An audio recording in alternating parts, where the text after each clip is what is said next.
Gagawin tayo, Hisense. Ang problema niyan, yan.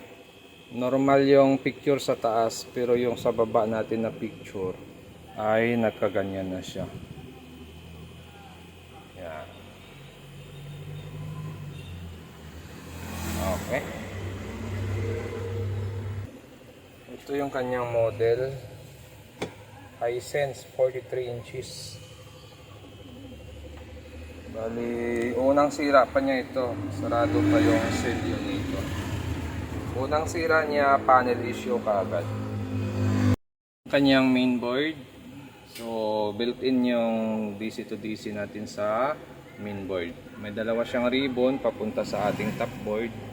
Yung top board naman nito ay ganito naman yung top board. Ito yung number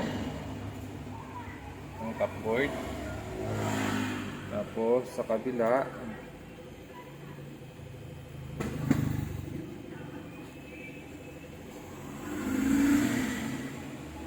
malabo.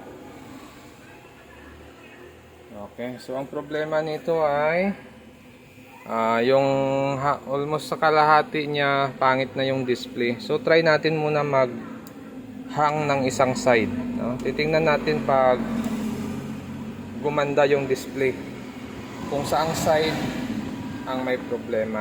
Okay, so naghang tayo ng isang ribbon. Yan, papaganahin natin siya. Titingnan lang natin kung may isang side pa siyang buo pa.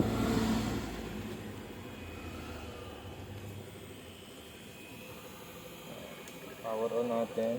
Okay, so nag-backlight na siya. Check natin. Okay, so may issue din ito. Yun, no? May guhit din siya, no?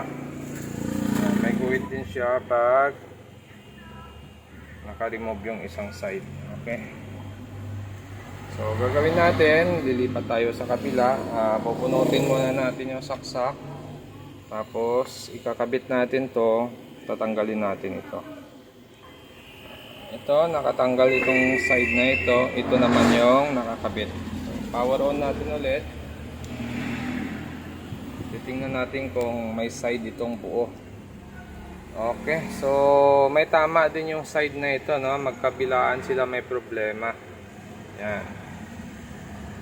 Ibig sabihin, isang side niya ganun din ang sira, at yung isang side niya ganun din ang problema. So pag ganitong issue, tatry natin to sa LC1, LC2. I-remove natin yung magkabilaan na LC1, LC2 nya. Titingnan natin kung magkaka-picture pag wala yung LC1, LC2. So itong LC2 natin, tapos ito naman yung LC1 natin. Sa kabila, ganun din. Andito yung ating, yan.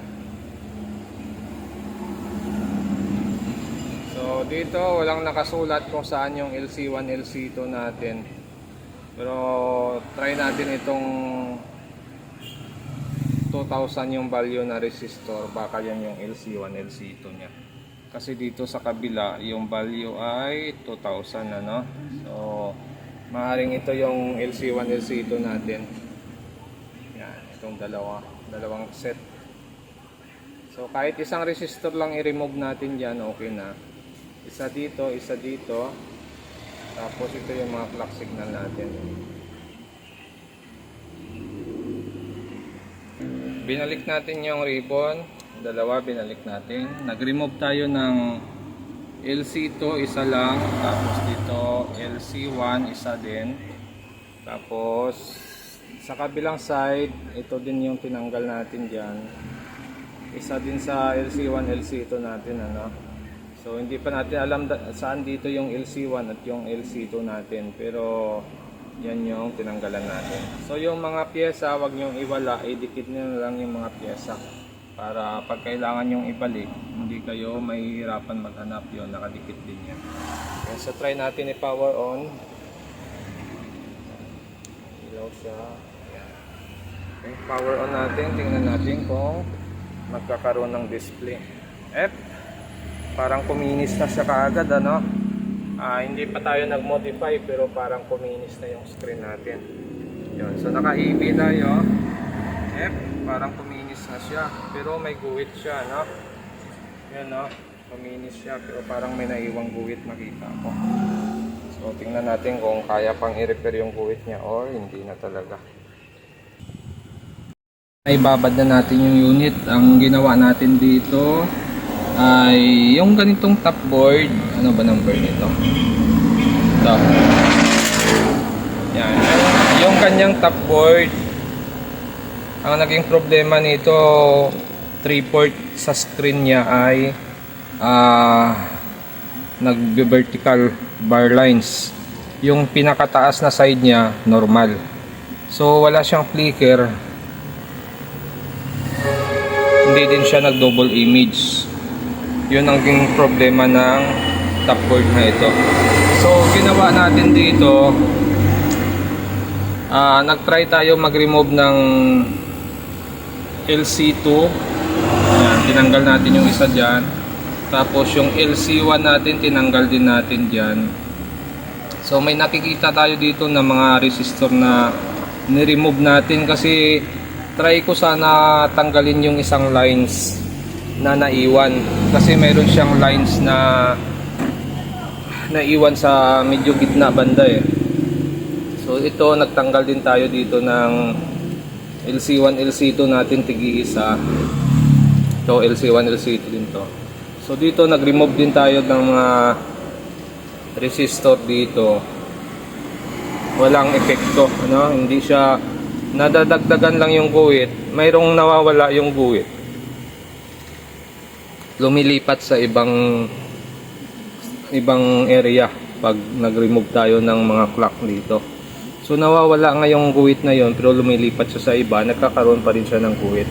Kaya wala tayong nagawa dito kundi pagtiyagaan na lang yung ganito. Mayroon siyang one lines na naiwan sa screen. Tapos ginawa natin dito, nag-modify tayo dito para lang magkaroon ng supply yung ating LC1. Yan. LC1 yan, connecta din dito. Ito yung LC2 natin. Tapos sa kabila ganun din. Ito din yung LC2 natin. Okay, so naglagay tayo ng wire dyan sa LC1. Tapos ito sa kabila LC1 din naglagay tayo ng wire. Yan, naka-bypass na yung wire natin. Bali dalawa yan. Tapos tinapyan natin sa 12 volts dito. Yan, dito natin siya tinap sa 12 volts na yan. Supply din yan ng ating DC to DC. Yan. So papakita ko sa inyo yung isang lines na naiwan. Hindi talaga natin siya na-clear. Kahit i-modify natin yung swapping voltage niya, gagamit tayo ng boost converter, ay hindi talaga nawawala yung isang lines. Ito so may isa siyang linya na naiwan. Isa lang naman. Pagdating dito sa baba, wala na, no? Ganun lang, isang linya lang, hindi talaga siya mawala. Pag nag-adjust tayo ng clock signal, nawawala nga ito, minsan lumilipat dito yung guhit. Minsan pumapangit pa yung display. Kaya sinabi ko sa may-ari ito, hindi kayang i-remove ito. So okay lang daw kahit may ganyan. Basta maging normal lang yung screen, mapanooran, kahit may guhit okay lang daw. So depende naman sa may-ari kung papayag siya sa ganun o hindi. Pwedeng gawin, pwedeng hindi. So ito. Yan. Okay.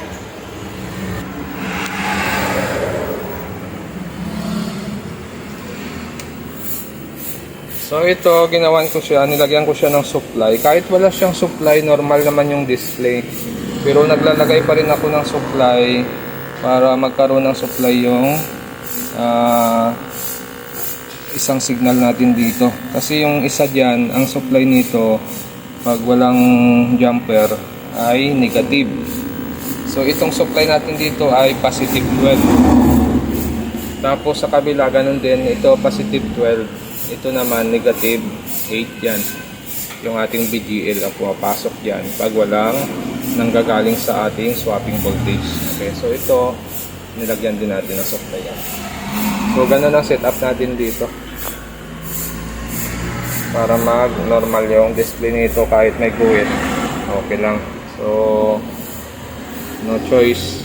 Mayroon talagang hindi na nawawala yung guhit. Mayroon namang pag na-set up mo na yung modification, nagki-clear yung screen. Mayroon naman talagang naiiwan ang guhit, no? So hindi lahat na perfect sa repair. Okay? Okay, so yan siya. Oh. Yan. So may isa lang guhit na naiwan. So pwede na ito.